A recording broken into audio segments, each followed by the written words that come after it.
Assalamualaikum Bangsamoro Philippines. Mapita, maayong buntag. Magandang umaga sa inyong lahat. Magkakasama naman po tayo sa ating talakayan tuwing Miyerkules mula alas 10 hanggang alas 11 ng umaga sa ating programa na pinamagatang Islam para sa lahat. Ang Islam ay para sa lahat. Saan ka man naroroon na relihiyon, kahit saan ka man naroroon na nasyon, o saan ka man napapabilang na tribo, ang Islam ay para sa iyo. Sinabi ni Allah subhanahu wa ta'ala sa banal na Quran, وَمَا أَرْسَلْنَاكَ إِلَّا رَحْمَةً لِلْعَالَمِينَ. Walang dahilan kung bakit ipinadala ikaw propeta Muhammad sallallahu alaihi wasallam maliban na lang na biyaya sa sanlibutan. Masya Allah, ito ang relihiyong Islam para sa lahat. At ngayon po, ating mga taga-subaybay, makakasama po natin ang dalawa po nating na special guest. At alhamdulillah, pinaulakan po nila yung ating imbitasyon upang sa ganun ay makapagbigay sila makapaghandog po sila ng kaunting kaalaman regarding po sa ating paksa sa ngayon na tumatalakay sa iilan sa mga problema na kinakaharap ng ating mga minamahal na kabataan. At ngayon po ay ipapakilala po natin ang dalawang sheikh po natin, special guest po natin.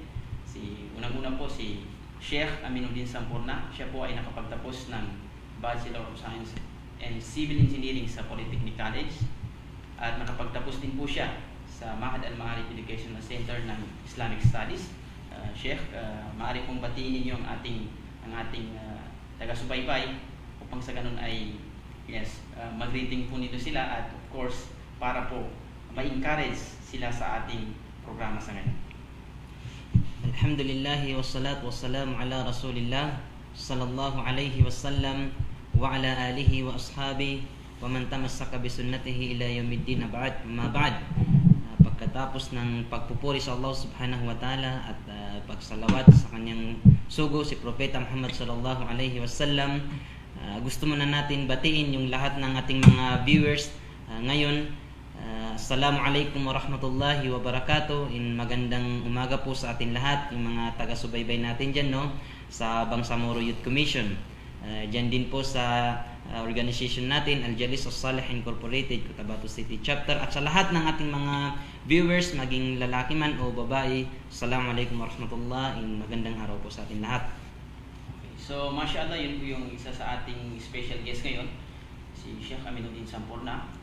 And of course, ipapakilala ko po yung second guest speaker po natin, si Sheikh Kaysar Makasayon. Nakapagtapos po siya ng IT sa STL College. And of course, nakapagtapos din po siya sa Mahad Al-Ma'arif Educational Center ng Islamic Studies. Assalamualaikum Sheikh at greetings sa ating mga taga-subaybay. Assalamualaikum warahmatullahi wabarakatuh. Una-una sa lahat, magandang umaga sa lahat ng mga ating viewers, mga nakikinig sa ating live ngayon. Binabati ko una sa lahat yung mga kasamahan ko dyan sa Polytechnic College, sa Islamic Values at sa Islamic Studies na department. Nawa ay nasa mabuti kayong kalagayan at ganun sa aking mga estudyante sa iba't ibang departments. At nawa ang kapayapaan at pangangalaga ng Allah subhanahu wa ta'ala ay mapasa inyong lahat. Okay, so syukran sa inyong pagbati sa ating mga taga-subaybay. At alhamdulillah, ngayon po ang pag-uusapan po natin, para po sa kaalaman ng ating mga taga-subaybay, pag-usapan po natin yung mga kinakaharap na mga suliranin o problema ng mga kabataan sa ngayon. Kasi alam po natin, no, na ang mga kabataan sa ngayon, yung bang tinatawag nilang sila yung center of attraction. O kaya sa Facebook pa, no, sila yung nasa trending ngayon. Na kung saan, kung titingnan natin ang relihiyong Islam, talagang mula umpisa pa ay binigyang halaga at importansya niya. Binigyan yung halaga niya na ang mga kabataan kung paano ito sila mamold, kung paano sila lalaki at kung paano sila magiging tagapagtaguyod ng tinatawag na kapayapaan sa ating lugar, which is nabanggit sa banal na Quran bilang pagbungad, bilang panguna sa programa natin o talakayan natin. Sinabi ni Allah subhanahu wa ta'ala, innahum fityatun amanu bi rabbihim wa zidnahum huda. Katotohanan na sila ang mga kabataan Fidyatun amanu bi rabbihim, naniwala kay Allah subhanahu wa ta'ala sa kanilang Panginoon. Wazidnahum huda, at dinagdagan namin ang kanilang mga gabay. So nagpapatunay ng verse na ito, nagpapatunay ng kabataan ay talagang napaka-importante. Meron itong puwang sa reliyon natin na Islam, no? Upang sa ganon, ito ang pinakamahalaga sa kinakaharap ng ating relihiyong Islam. Okay, so ngayon po ay kung maaari po, no, mauna po yung Sheikh, pwede po makapagbigay ng iilan sa mga problema na kinakaharap ng mga kabataan sa ngayon, Sheikh. Okay, A'udhu billahi minasyaitanir rajim. Muli, Assalamualaikum warahmatullahi wabarakatuh. Una sa lahat, nagpapasalamat kami sa Bangsamoro Media Production sa pagbibigay ng tsansa na mapag-usapan yung napaka-importanting topic na ito. Walang iba yung mga problema ng kabataan. At actually, napakadami po yung problema ng kabataan kung ating pag-uusapan sa mga oras na ito. Ngunit, inshallah subhanahu wa ta'ala, ay pipili tayo ng mga ilang topic, mga paksa na very specific na matatakil niya in general yung mga kabataan natin as a whole. So, I think ang pinakaunang masasabi ko dito ay karamihan sa mga kabataan ay nakakalimutan nila yung kanilang tinatawag na dahilan kung bakit sila nilikha ng Allah subhanahu wa ta'ala. O yung kanilang gaya sa salitang Arabic. O yung kanilang goal, saan ba yung destination nila? Bakit sila namuhay at ano yung kanilang role dito sa ating ummah Islamiyah, particular dito sa Bangsamoro Province. At bilang isang kabataan, wajib sa atin at dapat malaman natin kung ano nga ba yung role natin sa lipunan at ano yung dahilan kung bakit tayo nilikha ng Allah subhanahu wa ta'ala at saan tayo patungo, no? So merong surah sa Banal Quran na masyhur, sikat at napakilala, na wama khalaqtul jin wal ins illa liya'budun, na hindi ko nilikha yung mga tao at ang mga jin at mga tao liban na lamang na ako ay sambahin. So ito ay napakaliw na dalil sa Banal Quran na nagsabi na wala tayong ibang dahilan liban na lamang na tayo sambahin natin ang Allah subhanahu wa ta'ala. Liban pa doon, nabanggitin sa Banal Quran, Qul inna salati wa nusuki wa mahyaya wa mamati lillahi rabbil alamin. Sa malapit kong kahulugan, sinasabi ng Allah subhanahu wa ta'ala kay Propeta Muhammad sallallahu alaihi wasallam, ito ay kautusan ng Allah direkta kay Propeta Muhammad sallam, na sabihin mo, ya Rasulullah, na ang iyong sala, Qul inna salati wa nusuki, at ang iyong pag-alay ng hayop, wa mahyaya, at ang iyong pagkabuhay sa mundong ibabaw, wa mamati lillahi rabbil alamin. So yung ating pagkabuhay at kamatayan para lamang kay Allah subhanahu wa ta'ala. Marami sa mga kabataan na nakakaligtaan nila yung kanilang tinatawag na destinasyon, ng kanilang goal. Minsan may ginagawa tayo na hindi natin alam kung para saan. Minsan ang iniisip lang natin yung pawang kasiyahan lamang. Okay? Mas mainam sana na sa bawat bagay na ginagawa natin ay may kaakibat na tamang niya, na tamang intention para kay Allah subhanahu wa ta'ala. Alam natin yung hadith ng Propeta Muhammad sallam, innamal a'malu binniyat, na lahat ng gawain ay may kaakibat na niya. At sa pagtanggap ng ibada kay Allah subhanahu wa ta'ala, meron tayong dalawang syurut, dalawang kondisyon. Una sa lahat, alam natin ito yung tinatawag na ikhlas, at pangalawa yung mutaba'ah. So kailangan mo na maging sincere tayo sa ginagawa natin. And then, papalo na din yung tinatawag na mutaba'ah, na kung saan kailangan naaayon sa sunna ng Propeta Muhammad sallallahu alaihi wasallam. Isang example na maibibigay natin dito ay halimbawa, okay, labas na muna yung sala, labas mo na yung fasting, at labas mo na yung anumang uri ng ibada na alam natin na zahir. Doon muna tayo sa mga pangkaraniwang pang-araw-araw na gawain natin sa ating mga pamamahay, sa ating eskwelahan, o kahit sa mga lugar sa ating lipunan. Halimbawa, ang simpleng pagkain. Maaaring kung iisipin natin, ito ay napaka-normal na gawain. Kailangan ng katawan, basic needs kumbaga. Pero kung may kasama yung tamang intensyon, tamang mutaba'ah, sa mismo pagkain ay mayroong sunnah ang Propeta Muhammad sallallahu alaihi wasallam.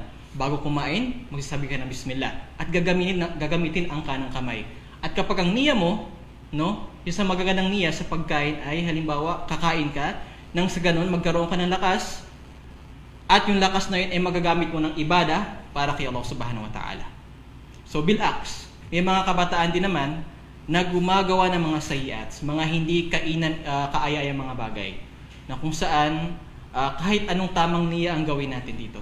kung wala yung tinatawag na mutabaa, ang gawain natin hindi makbul, bagkus ay maaaring mahulog sa pagiging makasalanan. Halimbawa, yung tinatawag na pangangalunya, no? O di kaya naman yung mga pagnanakaw, o di kaya pag-inom, o di kaya yung tadakin o yung papaninigarilyo. So lahat nito ay salungat sa sunna ng Propeta Muhammad SAW, kahit na mayroong tamang niyat, imposibleng maging katanggap para kay Allah Subhanahu wa Ta'ala. So ang pinakahuli dun sa paksa na iyon ay kailangan na huwag mawala sa ating tinatawag na mutaba'ah wal ikhlas at yung tamang intensyon, at huwag natin kalimutan kung ano nga ba talaga yung dahilan kung bakit tayo nabubuhay sa mundong ibabaw. Okay, so maraming salamat, Sheikh. So, na-quote po natin doon sa sinabi ni Sheikh na talagang doon pa lang sa verse na yun na nabanggit niya kanina, sinabi niya Allah Subhanahu wa Ta'ala, "Qul inna salati wa nusuki wa mahyaya wa mamati lillahi rabbil alamin." Ibig sabihin, mula nung namulat ka sa mundong ibabaw na ito, nung pinanganak ka sa mundong ibabaw na ito, hanggang sa iyong kamatayan, ay Para sa Allah. para kay Allah Subhanahu wa Ta'ala ang lahat ng iyong gawain. Na kung saan binagid na doon yung dalawang kondisyon po na paano po tinatanggap ni Allah Subhanahu wa Ta'ala ang mga pagsamba sa Kanya, which is yung al-ikhlas wal mutaba, yung pagiging sincere na ginagawa mo ang trabaho o gawain para kay Allah Subhanahu wa Ta'ala. Pangalawa ay naayon sa sunna ni Propeta Muhammad. So napakaganda, no? Kung titingnan po natin, yan yung guidelines na ibinigay sa atin ng reliyong Islam, no? So bilang follow-up lang po na pagpapaliwanag doon sa sinabi ni Sheikh. Okay, so baka may maidagdag si Sheikh Aminuddin regarding doon sa mga problema na kinakaharap po ng ating mga mahal na kabataan sa ngayon, Sheikh. Parang tapos na yung discussion ni Sheikh. Parang doon pa lang sa first time yung umpisang binanggit niya, problema ng mga kabataan, parang tinapos na niya doon sa dapat tayong mga kabataan nare-realize natin kung bakit tayo nilikha ng Allah Subhanahu wa Ta'ala. Yun yung pinaliwanag niya ay upang sambahin natin ang Allah Subhanahu wa Ta'ala. Siguro yun yung pinaka-general na dapat ma-realize nating mga kabataan. Individually, alam natin sa mga sarili natin, sa mga pangyayari sa paligid, yung mga problema ng kabataan. Marami dyan yung mga talamak na paninigarilyo, yung pakikisama sa mga hindi mabubuting kaibigan. Marami dyan yung mga masabi natin na problema ng kabataan. Yung mga haram, naging halal na sa gawain nila. Parang naging nasanayan na lang nila, hindi na nila nare-realize na ito pala ay haram na gawain. Pero sa tingin nila halal. Isa sa mga gusto kong i-emphasize pagdating sa problema ng kabataan, kasi ako, alam natin, I'm currently connected sa Bangsamoro Youth Commission. Ako, personally nakakasalamuha ko yung mga kabataan. Nakikita natin sa kanila yung sinasabi ng ating mga ulama na al-ihsas o ihsasu syabab bi adami salahiyatihim fil mujtama'. Isa ito sa mga malaking problema ng kabataan na kung saan nararamdaman nila na parang wala silang halaga sa society. Kung titingnan natin, ang daming mga professionals, ang daming nakapagtapos ng iba't ibang kurso, pero kahit ganun pa man, hindi nila ganun nararamdaman yung kanilang pakinabang yung sa society natin. So isa yan sa mga kinakaharap na problema ng ating mga kabataan, which is dapat ma-address natin yun. Yes, yes. So napaganda, no? Kung titingnan natin yung parang yung feeling ng kabataan na wala siyang halaga sa lipunan niya is kung bigyan po natin ng diin, no? Para bang wala silang daan na pwede nilang daanan na ma-feel nila sa kanilang sarili na makakatulong sila sa kung ano yung problema na kinakaharap ng ating kabataan. So, pwede po bang mas bigyan nyo ng diin ito na which is connected siya doon sa sinabi mo kanina, Sheikh, na connected po kayo sa BYC. Upang sa ganun, yung mga taga-subaybay po natin, malaman nila na sa ganitong programa, malalaman namin at mapifeel namin na may tulong kaming naiaambag sa aming lipunan. Okay. Ika nga sabi nila, isa sa pinakamalaking role ng kabataan is sila yung major actors of change and development. So, nang dahil sila yung pinakamalaking actors ng pagbabago, mga kabataan, makikita natin nagtatrabaho sa construction, hanggang doon na lang sila. Siguro isa sa pinakamainam dito is magkaroon sila ng participation sa society. Ayaw ko lang masyadong i-discuss yung regarding sa program ng Bangsamoro Youth Commission kasi hindi pa tayo authority na pag-usapan natin yun. Pero sa atin, sa agency na ito is inshallah, may programa dito ang Bangsamoro Youth Commission na magkaroon ng participation at i-address natin yung ganitong problema ng mga kabataan na kung saan maramdaman nila yung halaga nila sa society. Pero regarding sa specific or sa mga details na program ng Bangsamoro Youth Commission, I think may mas authorized na mag-discuss doon. Okay, so may dagdag po kayo? Kasama rin siguro sa sa mga problema ng kabataan yung at-ta'arrud li ihanat min qabail al-walidain, yung pagtanggi or sabi na lang natin na kawalan ng respeto sa mga magulang, lalo na sa pag maraming tao, with due respect sa iba lang, pero makikita natin sa ibang kabataan parang ikinakahiya nila yung mga magulang nila pag doon sila sa maraming tao. Halimbawa kapag doon sila sa mga gatherings tapos dumating yung kanilang magulang, yung parents nila, parang hindi sila proud na dumating, parang iniiwasan pa. So sa atin, hindi natin yun dapat ginagawa. Alam natin sa Islam, binanggit ng Propeta Muhammad sallallahu alaihi wasallam nung tinanong siya ng isa sa kanyang mga sahaba kung ano yung pinakamainam o pinakakamahal-mahal na gawain sa paningin ng Allah subhanahu wa ta'ala, ang sinagot ng propeta is as-salawatu ala waqtiha. Pero pangalawa doon na binanggit ng propeta Muhammad sallallahu alaihi wasallam ay birrul walidain. So, yung pagpapahalaga. Yes, mashallah Sheikh, no? Kasi yan po yung isa sa mga talagang pinaka-concern po ng mga kabataan ngayon, no? Lalong-lalo nakikita po natin sa social media na talamak yung pag-aabuso, hindi pag-aalaga o pagmaltrato sa kanilang mga magulang. Mas mainam po siguro na mas bigyang diin niyo po ito kasi talagang ito yung nasa trending ngayon ng mga kabataan is minsan baka akala nila na nagtatrabaho na sila, halimbawa ay wala na silang obligasyon sa kanilang mga magulang o di kaya napapabayaan na nila yung kanilang mga magulang. Bigyan niyo po siya. Baka meron kang gustong i-share pagdating sa topic na ito. Okay. Pagdating naman sa mga magulang natin, actually nandiyan na yung obligasyon at karamihan naman sa mga kabataan, alam nila yung dapat gawin. Ang problema nga lang ay nakakaligtaan nila kung saan sila lulugar pagdating sa kanilang mga magulang. Halimbawa sa pagdating nila sa ganitong gulang o pag nagkatrabaho na ba sila, ano na nga ba yung dapat na gagawin nila sa kanilang mga magulang o kasama ang kanilang mga magulang. Una sa lahat sa Islam, tulad ng sabi ni Sheikh, ay kailangan after ng sala ay sumusunod yung pagka-priority ng ating mga magulang. At una sa lahat dyan yung tinatawag na yung ating mga magulang, yung ating nanay kumbaga. At binanggit sa banal na Quran, wa in jahadaka ala an tushrika bima laysa laka bihi ilmun fala tutihhuma wa sahibhuma fid dunya ma'rufa. Sa malapit itong kahulugan, kung yung mga magulang na natin, given, let's say, kasi iba't iba tayo ng sitwasyon sa pagdating sa ating mga magulang. Hindi po lahat ay biniyaan ng magulang na nandyan. O di kaya mga magulang na nagtuturo ng tama sa kanilang mga anak. Maintindihin. Okay. Meron din po mga magulang na kung saan nagkataon na sila ay non-Muslim. O nagkataon na yung mga magulang na ito ay wala na sa kanilang wala na sila sa poder ng kanilang mga magulang. At kalimitan, meron kang makikita sa mga pamilya na ito na yung kanilang mismong mga magulang ay nag-uutos ng kasamaan o taliwas sa turo ng Islam. So dito natin tingnan, paano kung yung ating mga magulang ang kanilang turo ay taliwas sa turo ng Islam? Paano natin sila pakikitunguhan? So ang example natin, the worst.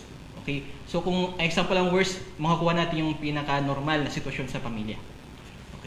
Kapag daw yung pamilya na ito o magulang na ito ay sinubukan niya na turuan ka o ipakilala sa iyo ang maling turo, taliwas sa turo ng Islam, ang sabi sa banal na Quran, o sahibhuma fid dunya ma'rufa.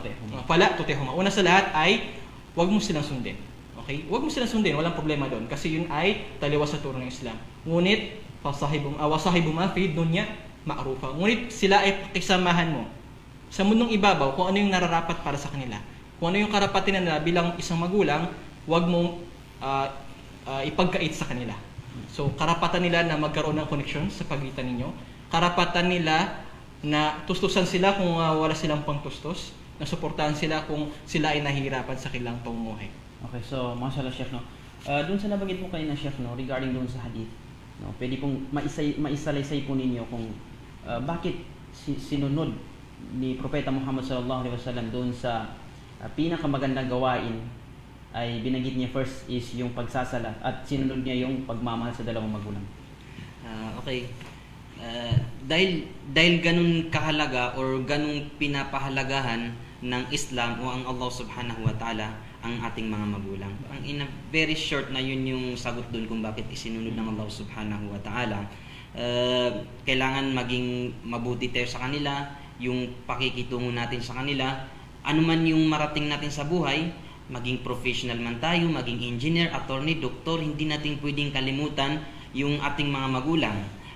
Kahit ano pa man yung gawain nila, sila ay ganun din professional or farmer or ano pa man yung mga gawain nila sa buhay, kailangan ibalik natin sa kanila yung lahat ng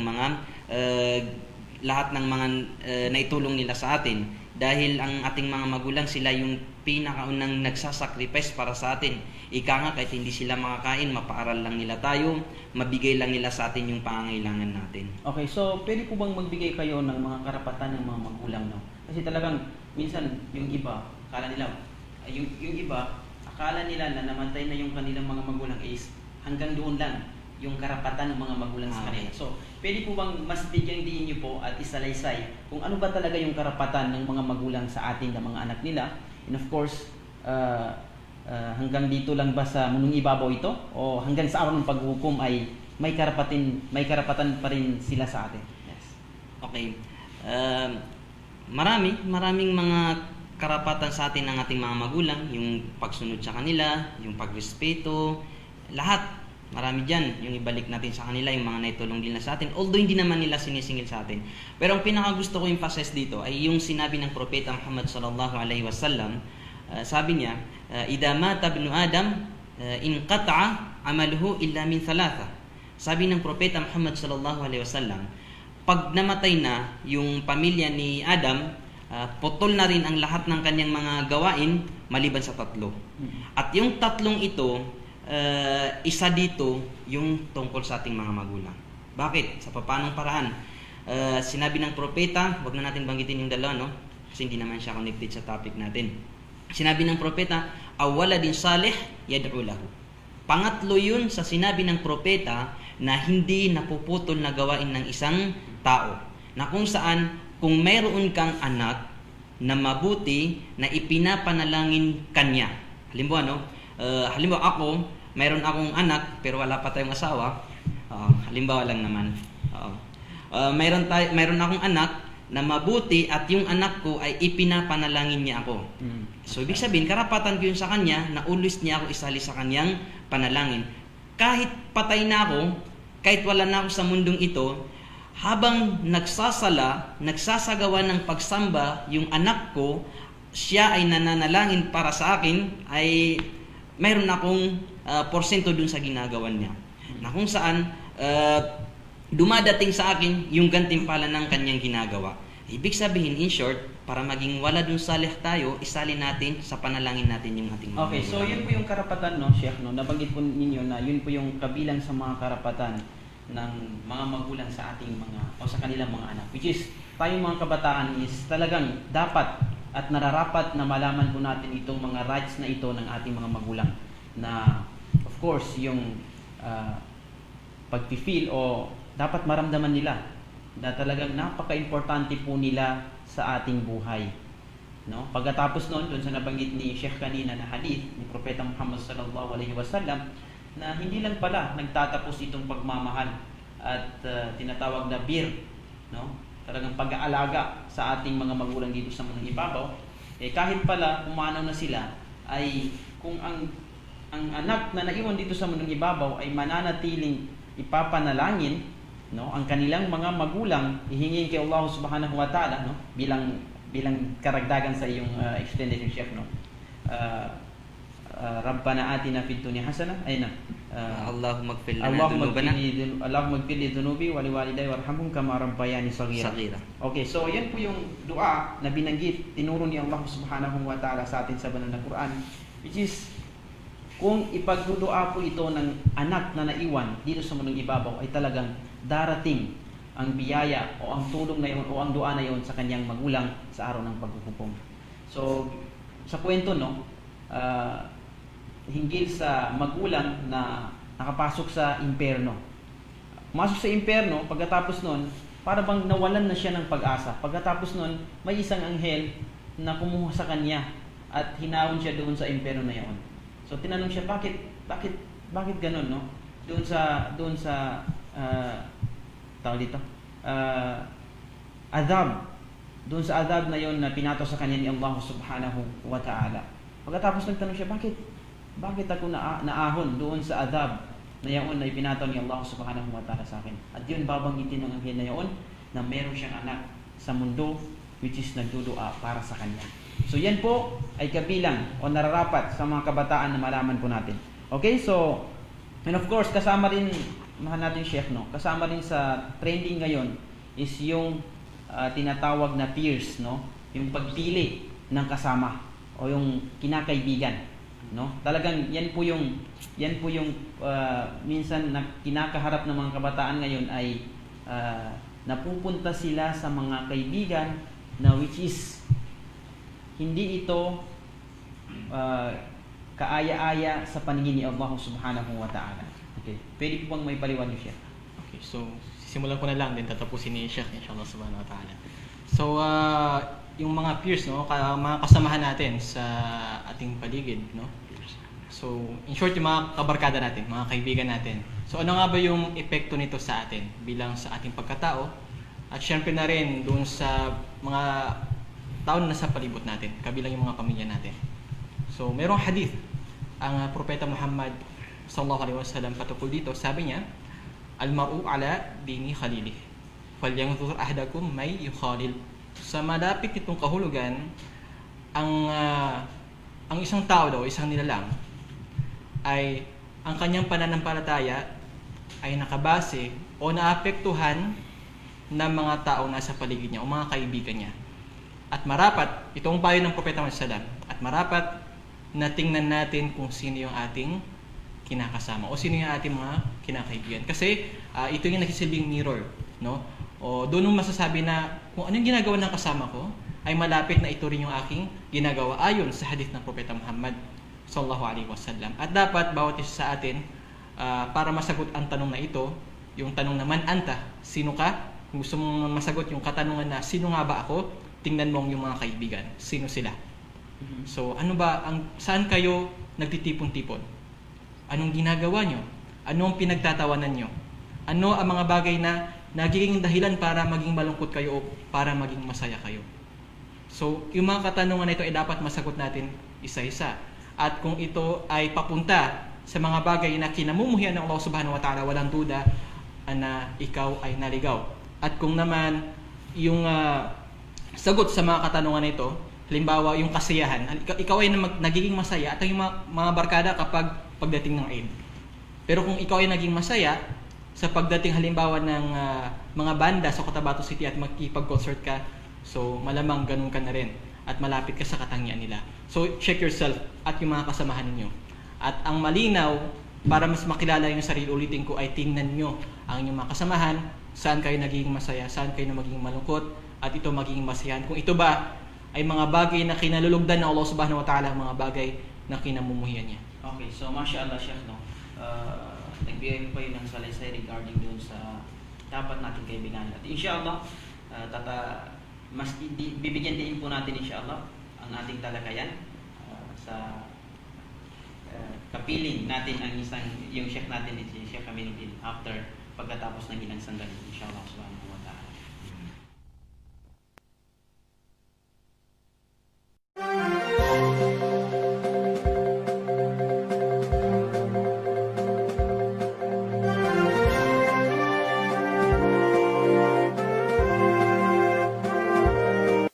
Sa pagpapaluwag ng community quarantine laban sa COVID-19 sa buong bansa, kabilang ang Dato Udin Sinswat Municipality, minabuti ng pamunuan ng Kusyong Elementary School na magsagawa ng Brigada Eskwela bilang paghahanda sa posibleng pagbabalik eskwela ng mga mag-aaral. Isinabay ng Serbisyong Bangsamoro sa pagkakataong ito ang pamamahagi ng mahigit 300 relief goods na nagmula kina MP Muhagir M. Iqbal na siya ring ministro ng Ministry of Basic, Higher and Technical Education at MP Zulkarnain M. Abbas na siya ring Deputy Minister ng Ministry of Health. Layunin ng nasabing ministro na mabigyang tulong ang pamilya ng mga mag-aaral sa nasabing paaralan, kabilang ang mga guro nito na mula pa sa iba't ibang lugar at hindi alintana ang banta ng pandemya makapaghatid lang ng serbisyo sa kanilang mga mag-aaral. Tinatayang nasa 609 ang mga mag-aaral nito na kung saan ang 70% nito ay indigenous people na mula pa sa iba't ibang barangay at munisipyo katulad ng Tapian, Kusyong, Badak at Dato Blas Sinswat. Ang seremonya ay pinangunahan ng kanilang punong guro na si Jamila Andong kasama ng mga guro, volunteers, kabilang ang 6 na bagong itinalagang guro ng MBHTE. Ayon sa naging panayam sa punong guro nito, nitong huling taon lamang ay nakatanggap rin ng tulong ang kanilang paaralan mula sa nasabing ministro. Mahigit 350 bilang ng relief goods at iba't ibang gamit sa eskwela ang naipamahagi sa mga mag-aaral. Sa mensahe ng punong guro nito, hiniling niya na sana ay hindi ito ang huli nilang matatanggap sa nasabing ministry. Ipinahayag din niya, maging ang mga magulang ng mga mag-aaral, ang kanilang taus-pusong pasasalamat sa walang sawang suporta at tulong ng ministro, lalo na ngayon, nasa gitna ng krisis ang bansa kung saan ay isa sila sa mga apektadong individual. Lubos po kami nagpapasalamat mula po sa pamunuan ng mababang paaralan ng Kusyong. Kasali na rin po ang mga asosyasyon ng mga magulang at mga guro sa paaralan ito. Ang aming lubos na pasasalamat sa ating mahal na Minister Sir Muhagir M. Iqbal sa patuloy na pagtulong at pagsuporta po sa mga IPs na mag-aral dito sa aming paaralan. Kami po ay nagpapasalamat sa inyo. Thankful po dahil thank you sa Panginoon dahil binigyan po kayo ng lakas ng loob na para magpunta dito sa Kusyong Dios, Maguindanao. More blessing pa po madarating sa inyo. Sir, malaking tulong sa amin sir sa dahil nangyari ngayon sa COVID-19. Saka maraming salamat po sir sa nagbigay ng tulong. Bukod dito, nagpahayag din ang butihing punong barangay nito ng kanyang personal na pasasalamat sa MBHTE at sa MOH. Sa huli, pinaalalahanan ng punong guro ang mga dumalo sa nasabing seremonya na obserbahan ang social distancing at panatilihin ang pagsusuot ng face mask. Para sa iba pang mga balita, bumisita lamang sa Facebook page ng Bangsamoro Media Productions. Jazz Hashim, Minute News.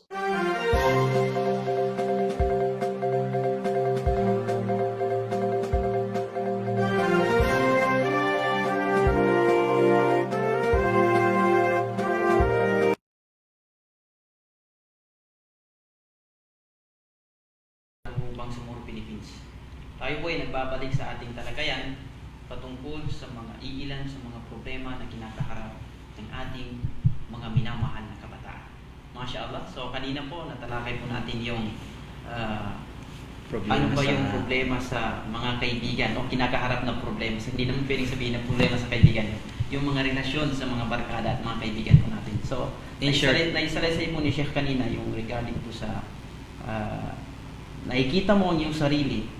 Kung gusto mong tanungin ang iyong sarili, kung sino ka nga ba talaga, ay tingnan mo kung sino yung kasama mo. So Sheikh, maaari niyo po bang bigyang diin kung ano po yung mga limitasyon o di kaya yung mga principle and guidelines na tinuro po ng Islam regarding po sa tinatawag na pagkakaibigan? Yes po. I think ang issue dito is yung yung pagpili ng kaibigan. Kasi isa ito sa mga nagiging problema natin ay baka ang naging kaibigan natin ay hindi pala maganda. Hindi, not literal na hindi maganda. Kasi ang sabi ng ating mga ulama, an-nafsu tu'athiru wa tata'atharu salban wa ijaban.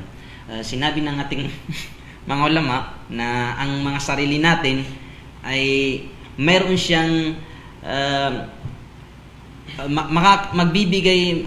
makaka-apekto ito sa atin, positive or negative. So kung kaya pagdating sa pakikipagkaibigan or pakikisama ay kailangan tinitingnan natin kung sino yung magiging kasama natin, kasi baka ang maging kaibigan pala natin is yung wala siyang maitulong sa atin, negative pala yung maibigay niya sa atin, no? Pagdating naman sa mga limitasyon ng pakikipagkaibigan, simple lang yan eh. Bigyan natin ng mga katanungan yung kakaibiganin natin. Ano ba usually yung mga ginagawa nila? Yung mga kakaibiganin natin, ano ba usually yung pamamaraan ng kanilang mga pananalita? Yung kakaibiganin natin, ano ba yung mga tabi'a, yung mga nakasanayan nila? Itong mga gawain ba nila, ito yung mga pamamaraan ng pananalita nila, ito yung mga nakasanayan nilang gawain, ito ba ay sang-ayon sa katuruan ng Islam? Kasi kung ito ay sang-ayon sa katuruan ng Islam, check, yun yung isa sa mga magandang katangian ng pakikipagkaibigan. Kasama rin dito, yung kaibigan ba natin, nagiging dahilan ba ito upang tayo ay mapalapit sa Allah subhanahu wa ta'ala? Or bilaks, itong mga nagiging kaibigan ba natin ay nagiging dahilan na mapalayo tayo sa Allah subhanahu wa ta'ala, no? Halimbawa, baka sa sobrang pagkikipagkaibigan natin ay nakakalimutan na natin o napapabayaan natin ang sala.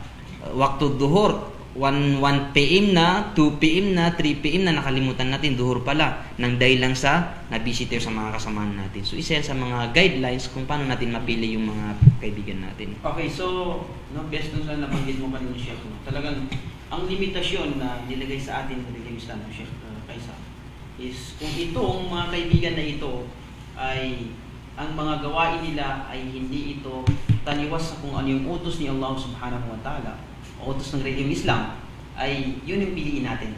Kung ito ay taliwas sa utos at pananampalatayang Islam, so maaari layuan ko natin. Siguro may naalala akong hadith, no? Correct me if I'm wrong. Itong hadith na ito is yung kaibigan daw is nakahalin tulad sa nagdadala ng perfume, no? At nagdadala ng yung tawag dito, yung wanafikhul khair, Al-Jalus Salih, ay mathalul jalis salih. Yes, yung hadith ni Propeta Muhammad sallallahu alaihi wasallam. Maaari po bang bigyan diin po ninyo? Nakalimutan ko rin yun. Baka bigyan diin po ninyo. Nasitu lafdal hadis bil Arabi. Yan, bil Bimana. Ang pinaka-short, ang gustong iparating sa atin ng hadith is yung kaibigan na mabuti ay parang perfume daw na nahawakan niya dun sa yung sa dahil sa bango, yung sa magandang amoy ng perfume na yun. Ibig sabihin, pag yung kasama mo ay mabuting kaibigan, nagiging mabuti ka rin sa paningin ng tao. Kung ang kasama mo naman, kaibigan mo, with due respect sa mga iba dyan na kung ano nang ginagawa sa buhay, ganun din ang tingin sa'yo ng tao. Kasi yun yung mga kinakasama mo eh. So ibig sabihin sa hadith na yon, yung nagdadala ng perfume na yon, kung yun ang kakasamahin mo, so ibig sabihin kahit hindi ka pa nakaligo, kung ang kasama mo is mabango, so pag amoy ng tao sa'yo, mabango ka rin. Kasi ang point natin kasi doon is, halimbawa no, yung mga kaibigan mo, mga hindi nag-iiwan ng sala, pinapahalagahan nila yung mga pagsasagawa ng mga ibada, mga ipinag-utos ng Allah, no? Talagang mabubuting kaibigan. Ngayon, nakihalo ka sa kanila. Ngayon, pag makita sila ng tao, ang sasabihin ng tao, mashallah, yan yung mga kabataan na hindi nila pinapabayaan yung ipinag-utos sa kanila ng Allah.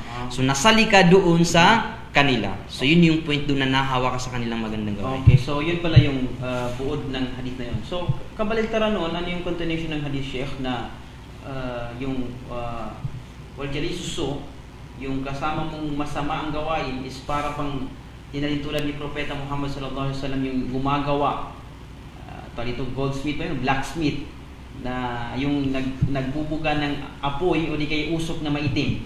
So, mari po pang bigyan diin po ninyo yun, Sheikh. Kung sa ganun, malaman po natin kung paano po pag-ibahin yung magandang kaibigan, no? At saka yung masamang kaibigan. Okay. May gusto kang sabihin siya? Kaya ba? Okay. Doon naman sa Bill Acts, yung kabaliktaran naman niya, ganun din. Kung ano yung ginagawa ng kaibigan mo, yung mga kasama mo, mahawa ka din sa kanila. Halimbawa, no, yung grupo na yan ay mga magnanakaw, mga lasinggero, lahat ng mga hindi magagandang gawain na ginagawa nila. Ikaw, pag sumama ka sa kanila, once na makita kayo ng tao, anong sasabihin ng tao? Yung grupo na yan, yan yung mga yan yung mga nagnanakaw ng mga kayamanan, nagnanakaw ng mga baka, yung mga hayop, mga alagang hayop. So, kahit sa sarili mo, alam mo na parang mabuti ka, pero nang dahil sa pakikisama mo dun sa kanila, ay nasali ka sa kung ano yung gawain nila. So, kung kaya't sa Islam, masyadong pinapahalagahan yung pagpili ng kasama. In fact, kasali sa mga sunnah, tradisyon ng Propeta Muhammad sallallahu alaihi wasallam, may tinatawag na sohbatul akhyar. Yung pagpili ng mabuting kasama. Okay, so mashallah. So nabigyan din po ni Sheikh Aminuddin kung ano yung pagkakaiba ng masamang kaibigan at saka mabuting kaibigan. Which is yung mabuting kaibigan, talagang yung bango o di kaya yung kagandahan na kagandahan ng mabuting kaibigan mo is nakakakuha ka, no? Kahit tinawag ito pasik po, tiga Maguindanon, no? Kahit yung pasik lang, sabi ng Maguindanon, no? Ang nakukuha mo dun sa kaibigan mo na mabuti. At doon naman sa masamang kaibigan, no? Kahit gaano ka kabango, no? Kalinis, gaano kaganda yung preparation mo para maging mabagong ka papunta sa alimbawa sa office, para bang yung usok na kanyang binubuga na napaka masamang amoy na usok, no? Kahit gaano pa kamahal yung perfume mo, so kung mabubugahan ka ng usok na yaon, ay talagang mag-iiba yung amoy mo. So mashallah, Sheikh, sukran dun sa pagpapaliwanag. May tanong ako. Yes, Sheikh. Kasama ba dun sa pagpili ng kasama yung pumili ng mabuting asawa? Sheikh. Yes, ano mong masasabi mo? Meron ka. Siguro sa ibang topic, ibang paksa natin pag-usapan inshallah subhanahu wa ta'ala. Pero yes, connection doon sa kabataan inshallah. Hindi kasi siya pumipili pa siya eh. Mashallah. Yes. Okay, so regarding doon naman sa kabataan at sa mga magulang, kasi talagang ika nga, no? Ito yung trending ngayon. Magulang pati yung mga anak. Yung mga magulang ba meron silang karapatan na i-advise yung kanilang mga anak na ito yung kaibigan na dapat mong kaibiganin, dito ka sumama. Paano po ba ito, Sheikh? Yes. Ako yung sasagot. Okay. Yes. So, bismillah. Yung katanungan kung meron nga bang karapatan ng mga magulang na bigyan ng payo ang kanyang mga anak sa pagpili ng kanilang magiging kaibigan, unang sa lahat, alam natin na mga magulang, sila ay responsable sa kanilang mga anak. Baga, responsibilidad nila ang kanilang mga anak. At kailangan, at hindi maiaalis sa mga magulang natin na gugustuhin nila na mapabuti tayo. At kabilang sa kanilang mga karapatan, syempre, ay bigyan tayo ng payo. So, walang duda na pwede yun gawin ng ating mga magulang. At sabi nga sa Quran, kullukum ra'in wa kullu mas'ulun an ra'iyatihi. Sa malapit na hulugan na lahat daw tayo ay may tinatawag na responsibilidad. At ang bawat isa sa atin ay mas'ul. Kumbaga tayo ay dapat responsable sa mga responsibilidad natin. Tatanungin tayo doon. Okay. Tatanungin tayo sa mga responsibilidad natin. At bilang isang magulang, marapat, hindi lang karapatan, marapat na bantayan natin ating mga anak kung sino ang kanilang mga kinakasama. Dahil walang duda na pagdating sa Yawmul Qiyamah, sa araw ng paghukom, babalik sa atin, tatanungin tayo ng Allah Subhanahu wa Ta'ala, anong itinuro mo sa iyong mga anak, sa iyong mga supling, bakit sila nagkaganito, at kung maganda naman, ikaw ay pupurihin ng Allah Subhanahu wa Ta'ala at mga kanyang mga anghel. So, yes, Sheikh, baka may karagdagan po kayo na explanation. Ganon yun. May karapatan sa atin yung parents natin na magbigay ng advice kasi dahil sa hadith na yun, kullukum ra'in wa kullu ra'in mas'ulun an ra'iyatihi, pinaliwanag ng kasama natin, wa rajulu mas'ulun aw yus'alu an ahlihi. At yung lalaki ay tatanungin siya sa kanyang pamilya. So, ibig sabihin, responsibilidad din ng mga magulang na magbigay ng advice sa kanilang mga anak at gabayan sila. Saka, pwedeng maisingit. Gusto kong mai-share sana. Ito ay kabilang din sa mga kabataan na particular sa mga kalalakihan. Alam natin na ang mahilig magtipon at magkaroon ng barkada at mayroong malakas na tinatawag na epekto sa komunidad yung mga lalaking kabataan. At yung tinatawag na peer pressure kumbaga ay present sa ating panahon at sa mga naunang pressure. Okay. Yung kumbaga yung mga kalalakihan o kababaihan ay napipilitang gawin ng isang bagay dala ng ito ay nauso o dala ng ito ay ginagawa ng karamihan sa kanyang kapaligiran. At hindi mo maalis sa grupo ng mga kabataan na hindi ka tunay na lalaki kung hindi mo gagawin ito. Hindi ka tunay na lalaki kung hindi mo kayang manigarilyo. Hindi ka tunay na lalaki kung hindi mo kayang mambabae. Hindi ka tunay daw na lalaki kung hindi mo kayang gawin ito, etc. So, ang tanong, ano nga ba yung tinatawag na tunay na lalaki sa pananampalatayang Islam?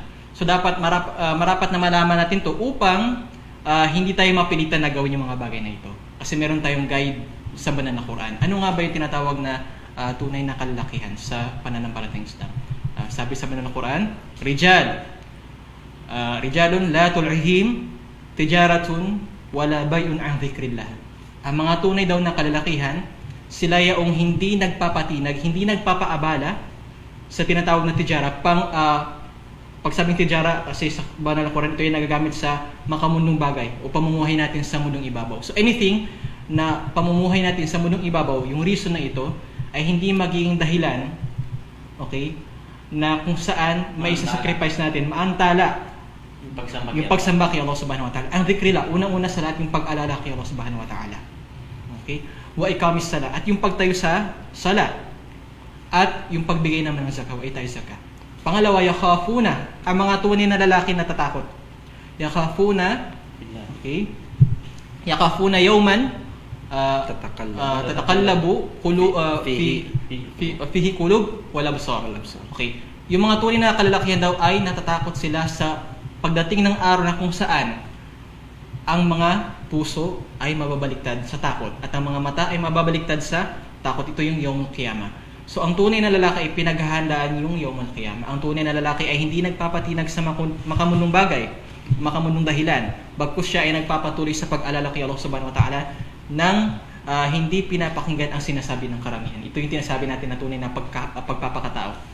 Okay. Yes, napakagandang pagpapasala sa iyo, no? Kasi parang nakikita natin ngayon, no, sa ating generation, lalo na sa mga movies, no, pag sinabi na hindi ka lalaki kung hindi ka maninigarilyo, kanakabanala mama kung hindi ka magsigupan, hindi ka lalaki kung hindi ka ganito, hindi ka makakainom ng alak, etc. na mga parang sinasabi na kung hindi mo yun makukompleto ay hindi kompleto yung pagiging lalaki mo. So, mashallah, may guidelines pa ng Islam regarding sa tinatawag na ito, pagiging lalaking totoong-totoo, no?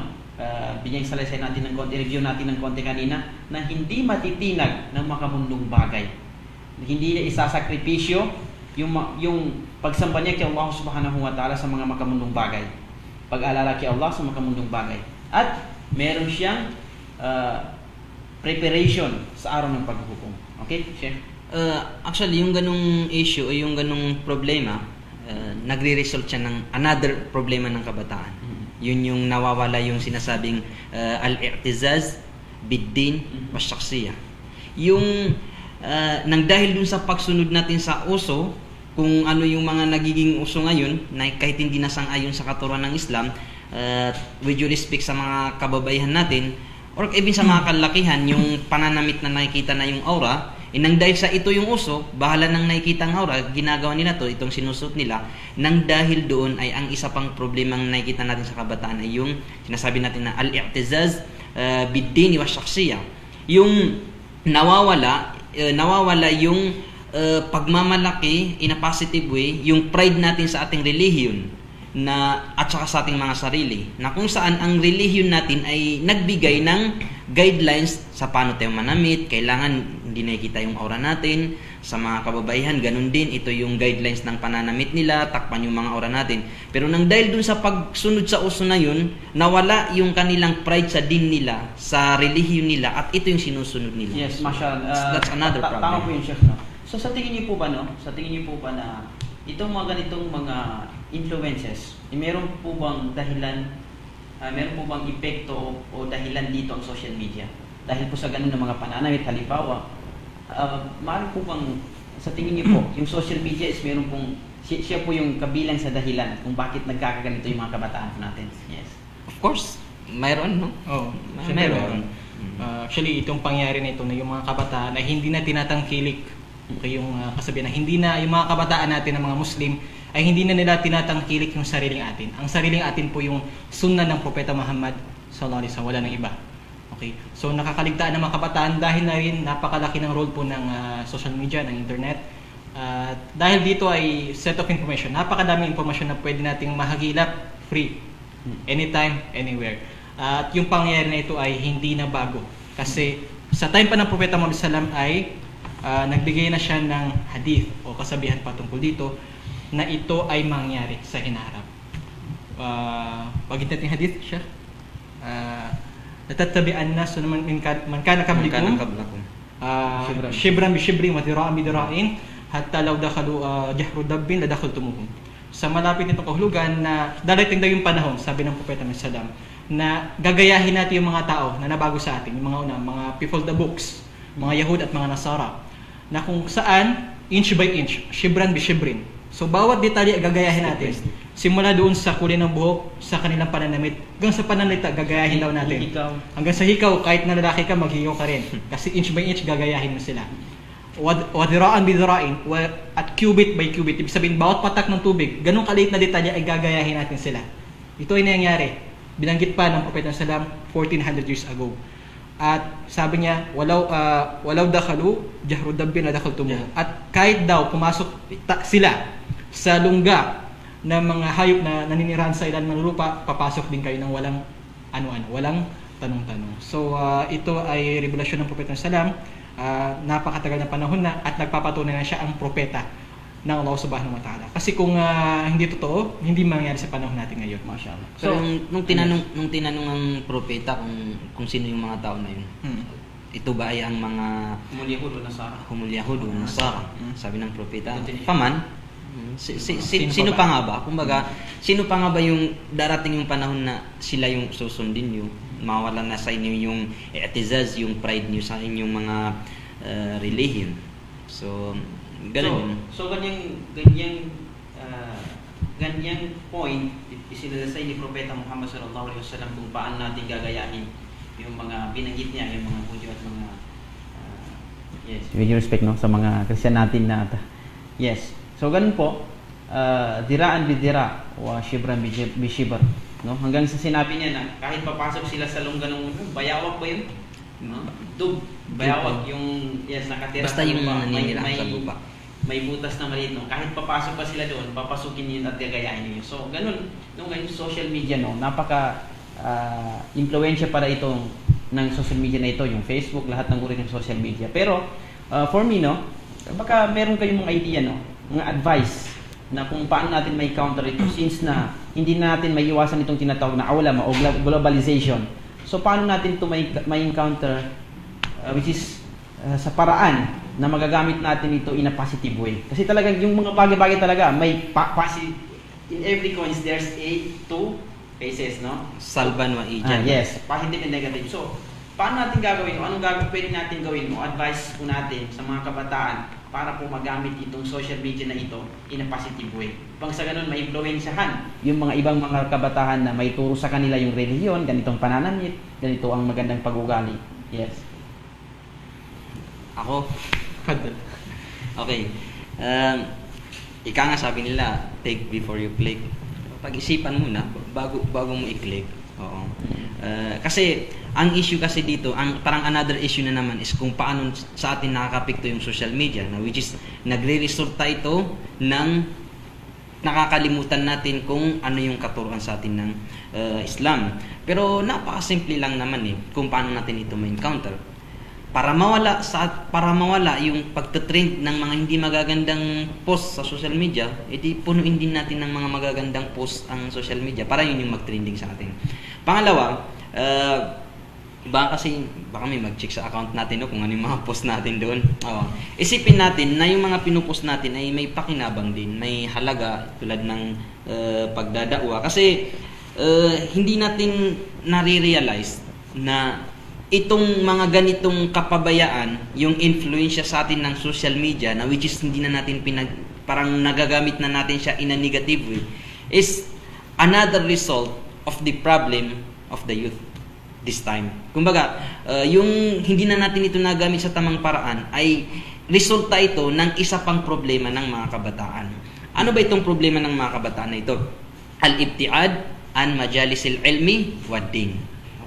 Yung nilalayuan natin yung mga lugar kung saan pinag-usapan yung ilm, yung knowledge, Islamic knowledge, pati yung pinag-usapan yung religion.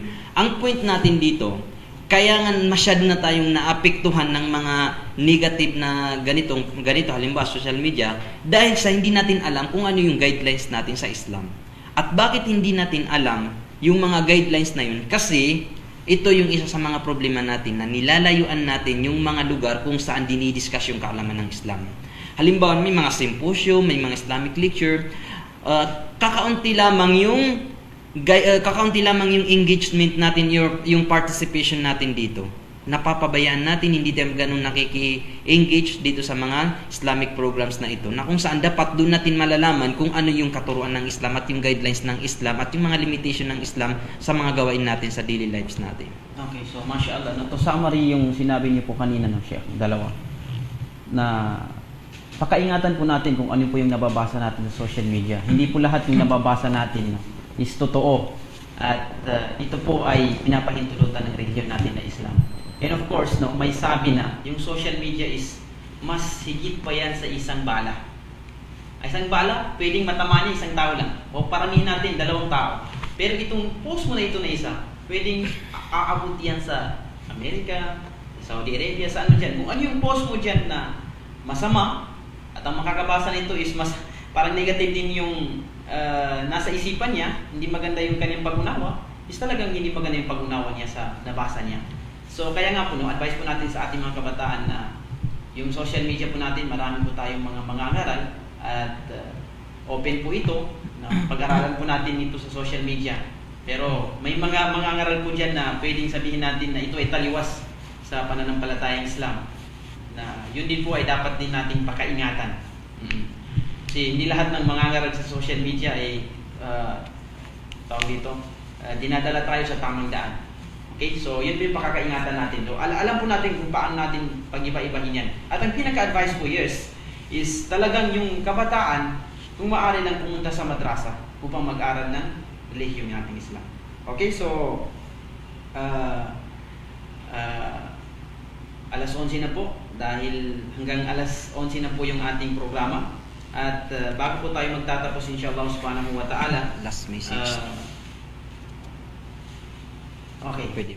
Okay, bago po tayo magtatapos inshallah subhanahu wa ta'ala, ay pagpapasalamat sa inyong dalawa, aming mahal na special guest speaker, sa pagpapaunlak sa ating imbitasyon, pagtalakay sa ilan sa mga problema na kinakaharap ng mga kabataan.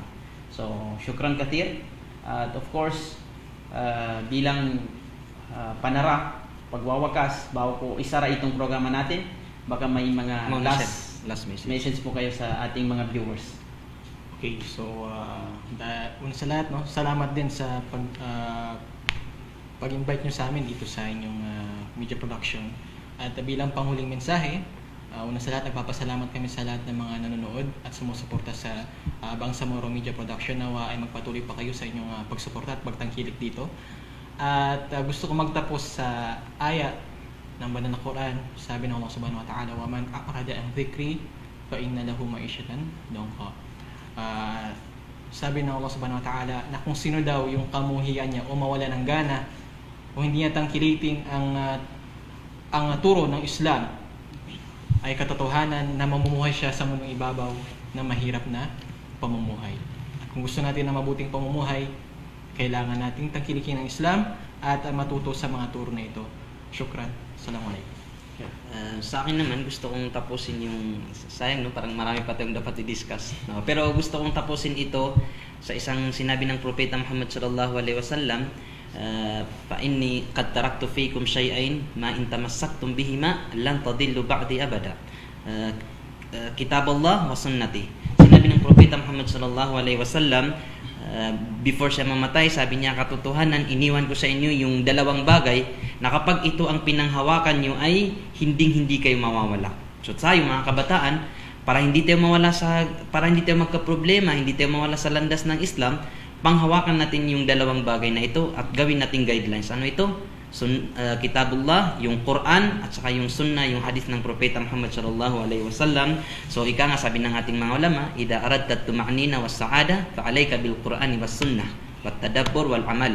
Kumbaga sinabi ng ating mga ulama, kung gusto mo talaga yung totoong katahimikan, tuma'nina, komportable at saka yung totoong kaligayahan, kapanatagan, nandiyan yung Quran at saka yung hadith ng Propeta Muhammad sallallahu alaihi wasallam. Isa puso at isa isip natin at isagawan natin ito. So yun yung pinaka-advice natin sa lahat, mula sa aking sarili, sa ating mga kabataan. Panghawakan natin yung Quran at saka yung hadith ng Propeta Muhammad sallallahu alaihi wasallam. Assalamualaikum warahmatullahi wabarakatuh. So syukran po sa ating dalawang mahal na Sheikh. At alam po natin na yung mga tagapanood po natin ay nabitin po kayo sa talakayan na 1 hour po. So yun po sa sinabi niya na marami pa pong dapat na sabihin regarding sa kung ano po yung kinakaharap. No? Mas marami po tayong hindi nabanggit ng mga problema, suliranin na kinakaharap ng mga mahal natin ng mga kabataan. So inshallah subhanahu wa ta'ala, kung may oras po tayo inshallah at pahabayin ni Allah subhanahu wa ta'ala ang ating edad, ating buhay, ay meron pa po tayong talakayan, no? Islam para sa lahat. Next Wednesday po inshallah, 10 to 11 ng umaga po, tuwing Wednesday po ito.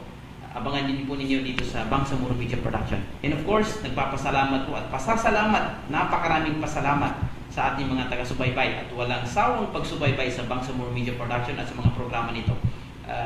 Inihiling ko namin na continuous po yung inyong panonood at pag-aantabay sa mga news at mga Islamic lectures po at Islamic code po na pinapalabas po ng Bangsamoro Media Production na ito upang sa ganun ay makapagtulungan po na makapagbigay ng katuruan ng Islam at maipalaganap ng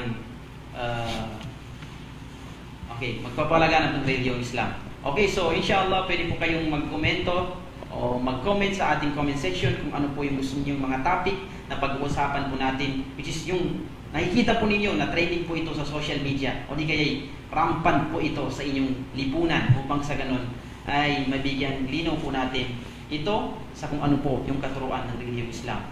At ito po ang iyong lingkod, Kaptawi bin Sadiq, ang Islam para sa lahat. Assalamualaikum warahmatullahi wabarakatuh.